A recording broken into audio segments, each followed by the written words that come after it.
it's not there anymore. Hi, and Hello. welcome to Sweet Insights. I'm Amy, and this is Allison. And Yes, hello. And so season three, episode three, we are talking about, that ever feeling of stress that hijacks your energy, your mood, and sometimes even your sleep. So today we're digging into why and sharing how to stop it dead in its tracks. I love it. And it's so good. And what's even better is that we had to deal with a bit of cortisol yesterday. And so we're not recording at the same time that we normally do. Like we normally set up our appointments in our calendars because we're both busy moms and entrepreneurs. And anyway, life happens. And unfortunately, sometimes it is stress. So here we are because I had a super stressful day yesterday. I could not fit everything in the way we wanted it to, and just decided that I felt unorganized. Allie had stuff she had to get organized for, and we are recording another time. So stress gets in the way all the time. Like cortisol is not a funny thing at all. And I think the key that you and I have really, achieved in the years that we've spent together is that ability to pivot, right? We could have recorded, yes. There was a point yesterday where we were like, well, we could still record. And when we listened to each other, we could hear the stress that recording yesterday would have resulted in. And then we were like, hey, we get to choose, right? We're in control. We get to choose. So, do we want to create that extra stress on an already stressful day? Or do we want to say, this will be less stressful tomorrow? Right. And Yeah. that was pretty powerful. It was. And we need to remind people we're not medical professionals. All the insights come from research and personal journeys and client stories that we have. So, like, by no means are we replacing any doctors or anything anywhere. Like, just enjoyable for you guys to listen and hopefully learn some tips and tricks and, like, maybe figure out what's going on with your hormones. My favorite part is that I remember to say that last episode and you remember to say it this episode. Like, we are the perfect pair. Right? And also, we have cheat sheets, so we're prepared. I sat on the cheat sheet. Uh, That's so, epic. okay, So let's what talk is about cortisol? cortisol. Yeah. Yes. So, what is cortisol? So, cortisol is that hormone that allows us to kind of go into fight or flight. So, what happens is, and this is kind of always the way I explain cortisol because I think that the simplification of it helps in our understanding. So, if you're to picture yourself and like back in the olden days, and a lion or saber-toothed tiger is chasing you, what's going to happen is your cortisol level is going to go up. And when your cortisol level goes up, all of the blood flow in your body goes to your arms and legs so that you can run away from the lion, right? And so that's that fight or flight response. When we're in our parasympathetic state, our rest and digest state, all of the blood flow is going to go to our stomach. We're going to be in the rest and digest. When our cortisol goes up, it doesn't care about anything else but saving our life. And so the interesting thing that I have found about the human body is it doesn't understand the difference in stress. And I think that's really important because people will say that they are stressed if they have a major life event, something happening, maybe an illness of a loved one, or they're moving, or like a big thing. They'll be like, oh, yeah, I'm stressed. But so often, the little teeny tiny stressors in our life, we're like, oh, that's just normal. Well, if we have little teeny tiny stressors in our life and they all keep piling on top of each other, that results into big stress. And so it's important to realize that the human body doesn't differentiate between those things.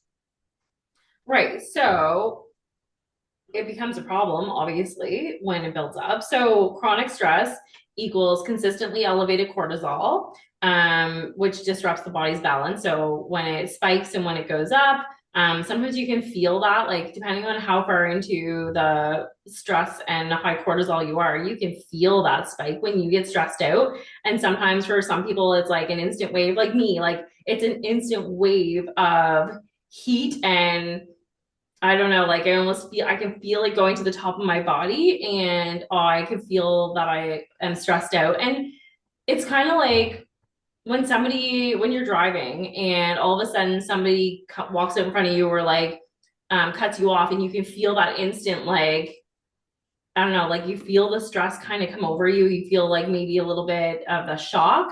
That's kind of how it is like when I feel when my stress spikes.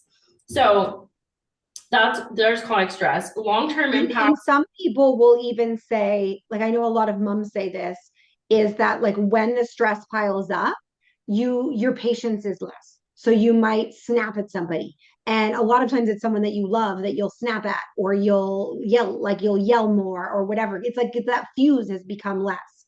Oh yeah, when I'm stressed out, I'm chippy. Like I definitely snap at people more and you don't mean to and you don't want to, but you're already at this heightened level of everything. And so it's easier because your emotions are on this high. And so instead of being kind and relaxed, you're like right at the top. Mhm. Um, So if I so can kind of explain a little bit, and I've used this a lot with my clients, and I think that they find it really it's simplified. So cortisol, let's pretend cortisol is measured when we're relaxed and calm and chill, we're at the spa, we're at a zero. And when we're stressed, depending on how stressed we are, it moves up. Now, what's interesting about stress is, so let's say the lion is chasing you and your stress goes up to 20. Okay, so your cortisol is at 20. Again, clarification, this is not how cortisol is. This is for simplification. So if the lion is chasing us and our cortisol goes up to 20, chances are we, get into somewhere and we're safe. And, maybe we ran away for 20 minutes and the lion isn't going to chase us again for maybe 2 days, maybe a week. So our cortisol has an opportunity to come back down to zero, right? We're like, now we're chill. We're going to go pick some berries, whatever's going on. But so what happens with is like minimal stress. So let's say I wake up in the morning and my kids are driving me crazy and we're racing to get out to school. Maybe my stress goes up to 10.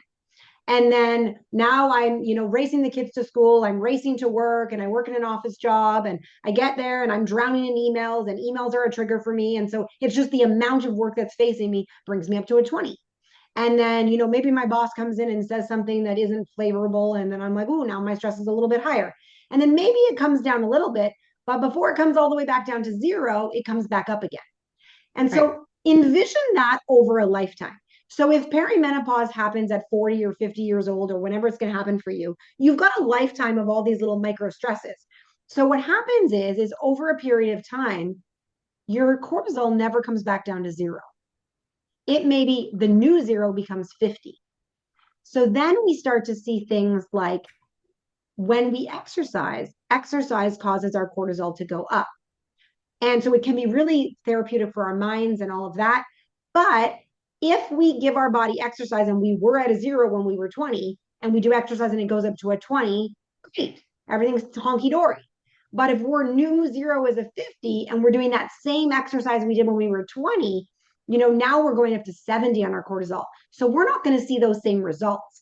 And so a lot of times that's why when we talk about perimenopause and, differences in as we age, it's because that baseline of our cortisol might be sitting in a different spot than it used to be.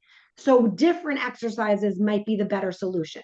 Different combinations of food might be the better solution. And that is kind of how that gauge works. So one step we want to do is strategies to bring that cortisol level down. And then we also want to look at what are the activities that our body's going to respond better to and remind ourselves that it might not be the same things as it was in our 20s. Right. So would you say specifically the example you're giving, like would be more chronic stress or would it be more long term? Because I guess it could be both, like somebody who deals with that day in, day out, Yes. that would be long term. When And it sorry. if you think about it too, like let's say, you have a family member that gets a dire illness. If you are at a zero in your stress level, your ability to manage that new 50 stress because we're not going up 20 when someone is ill in our family, we're going up to 50, right? But if we're already at 50 and then that tragic thing happens, now we're going up to 100. So it's almost like the everyday stress, wherever that sits us, then we add on the other stressors on top of that. Where we're already sitting is going to amplify our ability to handle those other stresses.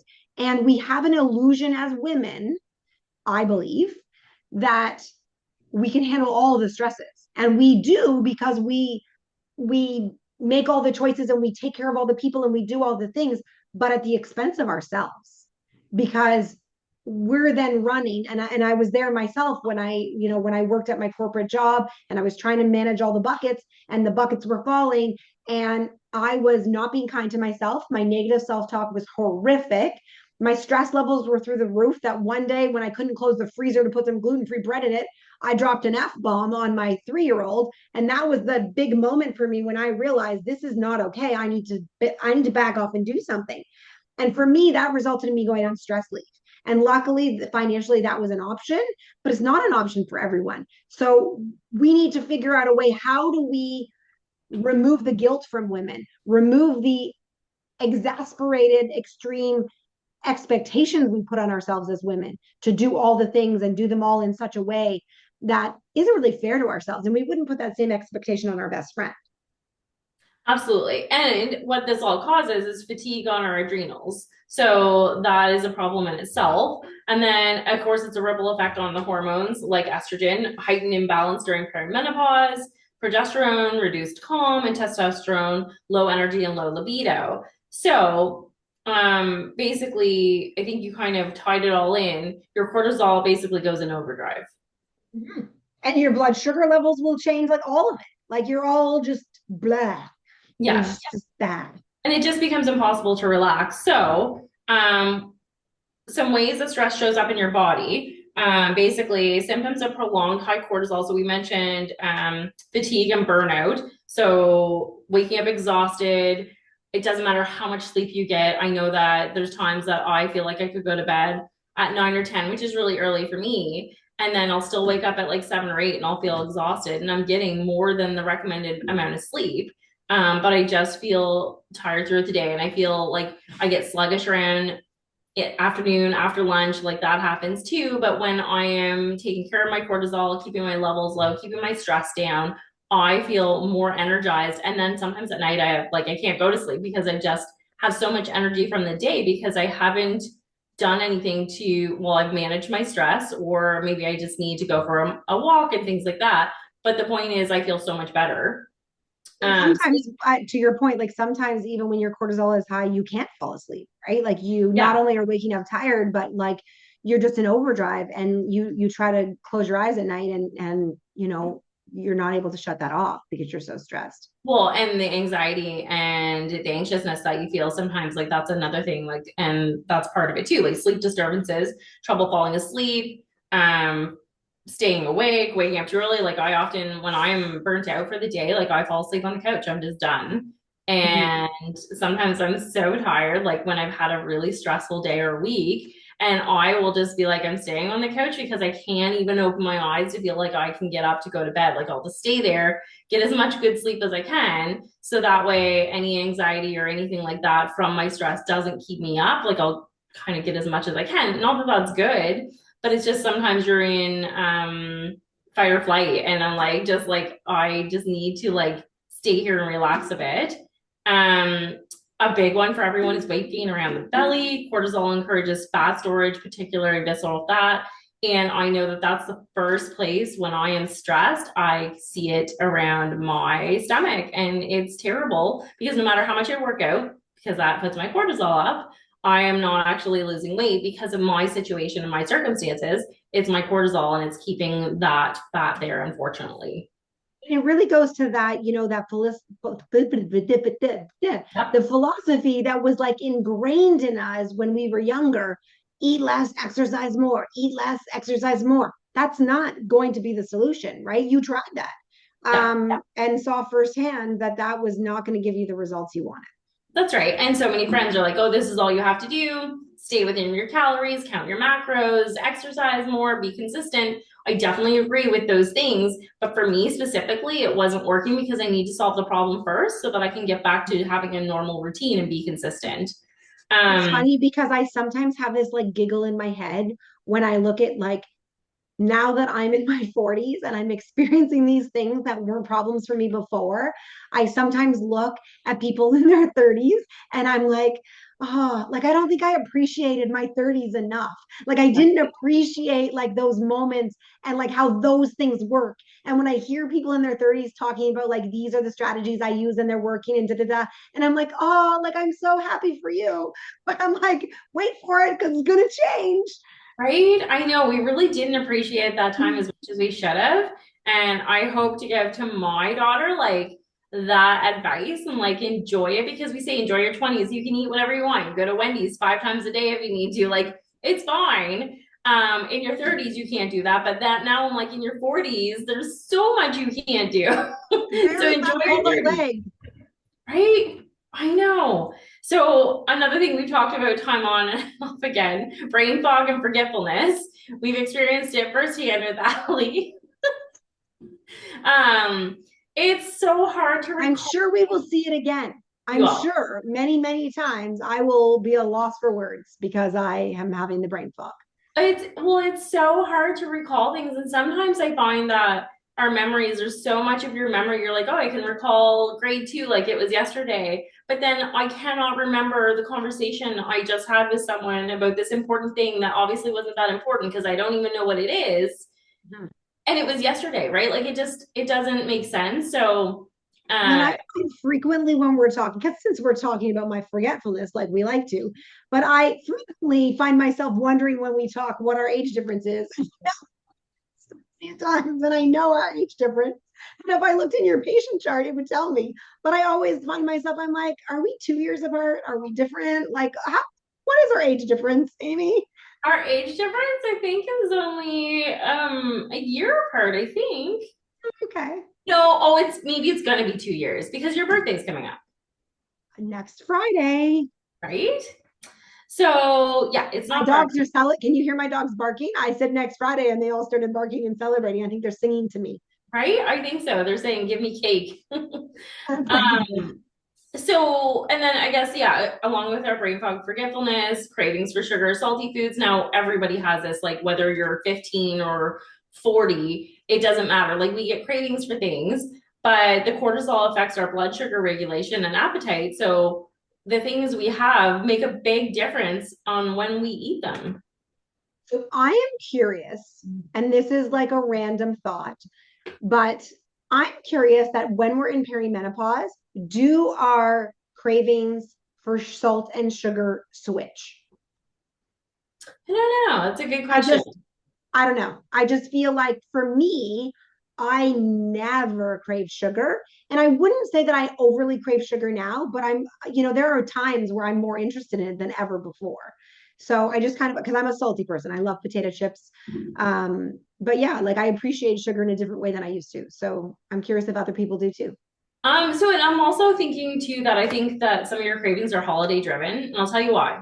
Because on Valentine's, typically you get sweet stuff. So on Valentine's, I feel like I naturally crave chocolate and things because I know it's something that comes associated with the holiday. So same thing with Christmas. Like I might crave more Christmas goodies and sweets and things because I know they're going to be around.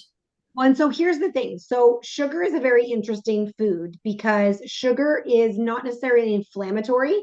Sugar is addictive. So the more sugar you eat, the more you crave it. And so that's why you can take supplements or do things to help curb your sugar cravings.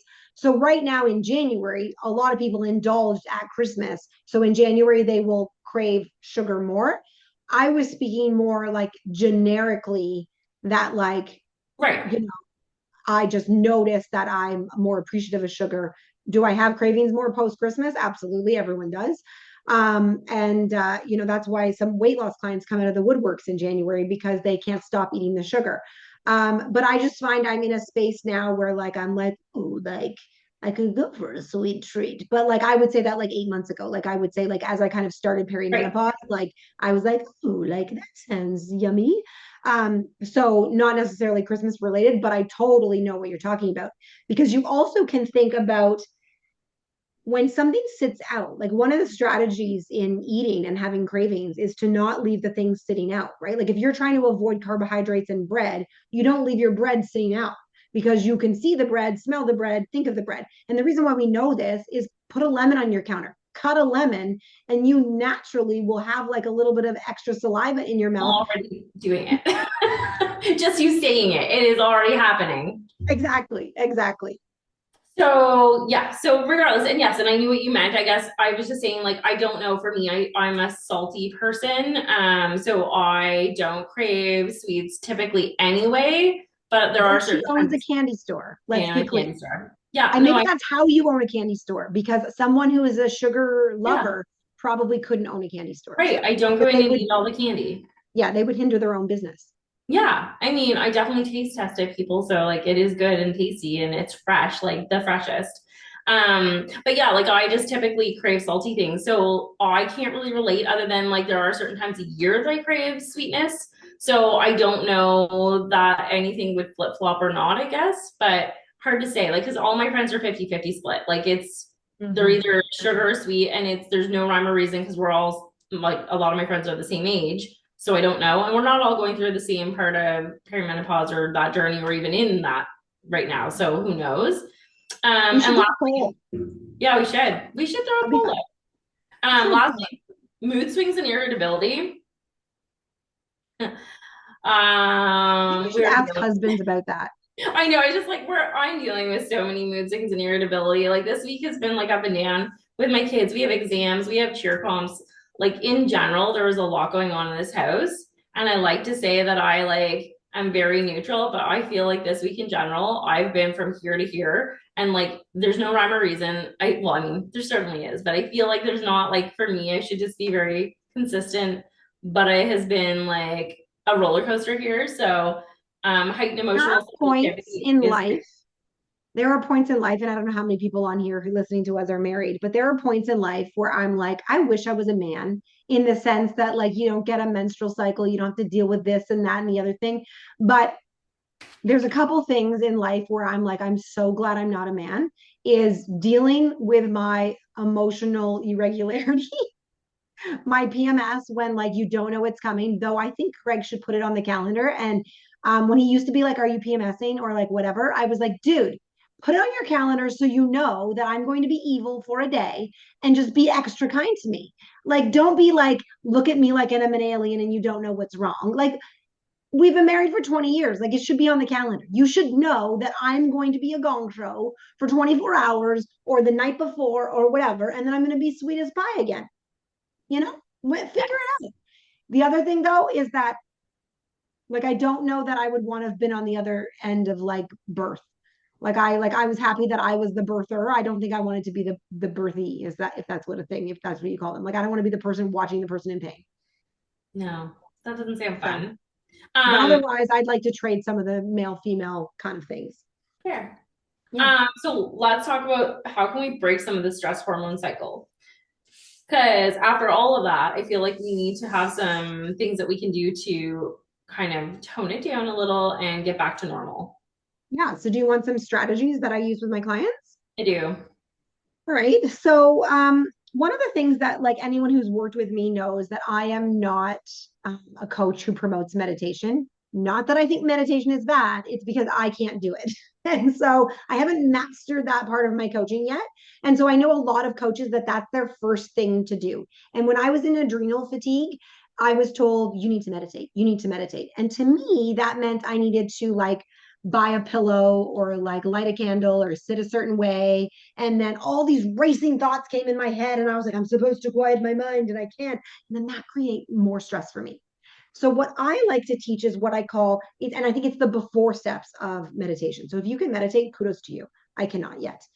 But I like to call them mind micro moments. And what they are is they're like little tiny moments that you can use for gratitude or to retrain your thoughts. And so, one of the really, really cool things they teach in positive intelligence is touch, and using touch as a way to bring yourself into the present. So when you're feeling stressed and life feels crazy and all the things, you can literally take your fingers, and you can take your pointy finger and your thumb and rub them together. And kind of like, like a mini violin, what they say, and you rub them together and you just notice that feeling. And then what you might do is you might take all the fingers from one hand and take your fingers from the other hands, and you might rub them together. and just notice the presence of that. And it will help to ground you in the present moment. If you're not a touch person, you can also do it with sound, where you start to listen to something that's really, really far away. And so, I mean, we can get into more detail of that, but that's kind of a cool way. There are breathing exercises. 557 breath is something I teach all of my weight loss clients. There are different breaths where you do a 4 count in, an exhale by 6. Just little present moments that you can incorporate in parts of your day. I made an Instagram reel the other day about taking a smoke break. You don't actually just smoke a cigarette, but you take a moment for yourself. So check out my Instagram and you can see that. It's Alison Wills Coaching. Plug for myself. There you go. And then nutrition for your adrenal support. Nutrition is super important. You want to make sure that you're getting a healthy balance of your carbs, fats. Sorry, your carbs, your fats. Wow. Would you like to help me, Amy? And your protein. Um, there we Yeah, go again with those forgetful moments. love But it. not just that, like so many people will do macro counting, which I think is harder than it needs to be. Because and you also, I find that anyone who does macro counting, and I know a lot of coaches teach it, is that you're missing out on your vegetable intake. So you're managing your carbs, fats, and proteins, but then what about your vegetables? Because you're using your carbs, in place of your leafy greens, your cauliflower, your kale, those kind of things. So you really want to make sure that you're balancing all those things, because it's not just your macronutrients that are important, your micronutrients are equally as important. And they also help to detoxify your hormones. So eating certain vegetables is going to help you detoxify your estrogen levels and that sort of thing, which will actually help with PMS symptoms if you're still having them, breast tenderness, all of those things. Amy, when I worked with you, we worked on things that, eat these certain foods, and that will help you so that you have less of those symptoms. And you'll know when you've had a not great vegetable month, because those symptoms are going to reappear. No, absolutely. I agree. And I definitely notice when I'm not eating enough vegetables, and I don't always love my vegetables. But yeah, definitely it does make a difference when you're eating them and you feel different. And it also helps you feel fuller longer. Mm-hmm. And Like, sometimes it's the fiber that we're getting from vegetables too, right? Like yeah. again, one of those micronutrients that's super important that often goes overlooked. You talked already about a lot of sleep stuff, like how sleep is important. So, that comes into some things that, dimming the lights. Like I watched somebody the other day and it was inspirational to me, just about like in their house, they don't use overhead lights. They only use like lamps and stuff.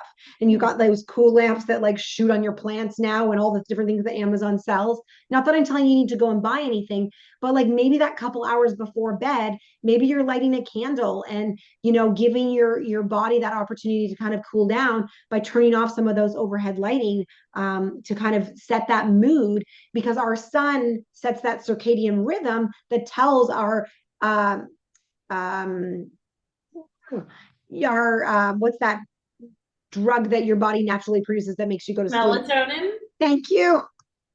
Thank you. I love it. I love when we have Um, real life examples for people. right. Getting that melatonin to happen on its own, lighting a candle is a great way to do that. Turning off your overhead lights, using lamps, those kind of things. Journaling before bed, reading before bed, trying to get off of technology. I watched a study on teenagers and their sleep, like not allowing technology into the bedroom, those kind of things, setting those habits up when kids are younger to help with their sleep patterns as they get older. As much as we all love playing games on our phones, whether we're teenagers or adults, we need to shut that off a minimum of 30 minutes, preferably an hour before bed. Relaxation teas, chamomile teas, things like that. Essential oils. We talked last week about the Paris TV show where they talked about the bed spray, doing things like that can be great. We touched base on movement before, not treating your body the same way you tread it in its 20s. So that kind of exercise might not be the right exercise for you now. And so experimenting with that, again, getting some support in that way, stretching maybe more than you did before, that kind of stuff.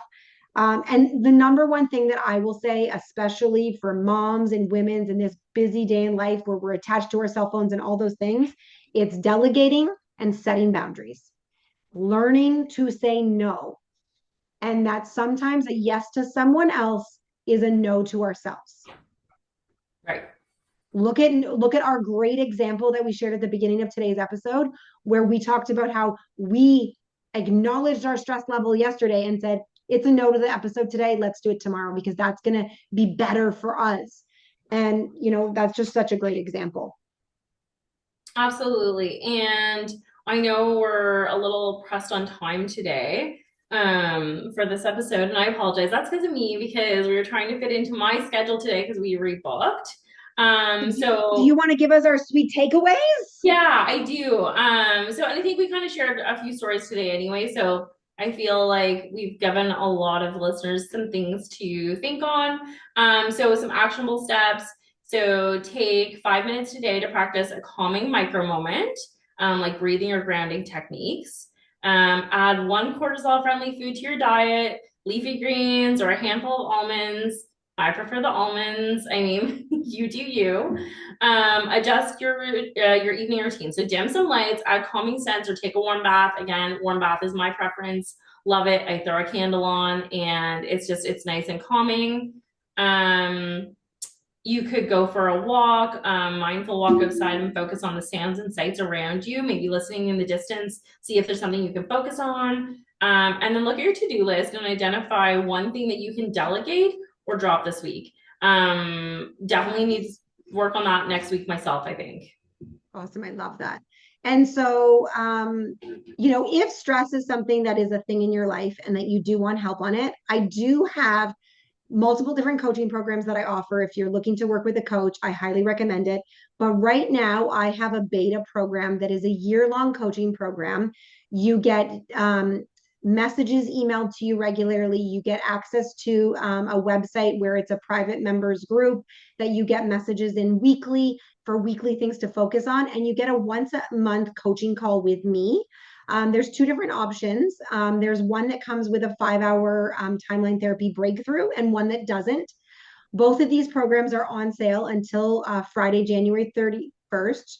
And I actually have the beta program priced at the same price as a 10-week coaching program. So you are getting 12 months of coaching and support for the cost of a 10-week program. So Amazing. definitely check that out. Message me on our Instagram page or send me a message through our podcast. Let me know if that's something that you're interested in. I really encourage people to hop on that because it is a beta program. So beta programs are awesome. You get to provide feedback, testimonials, and you get to help craft what the future of the program is going to look like. So get in on the ground level and get in on that price. So I hope to see some of you there. I love that. I'm so excited. And we will definitely try and put some polls out on our social this week.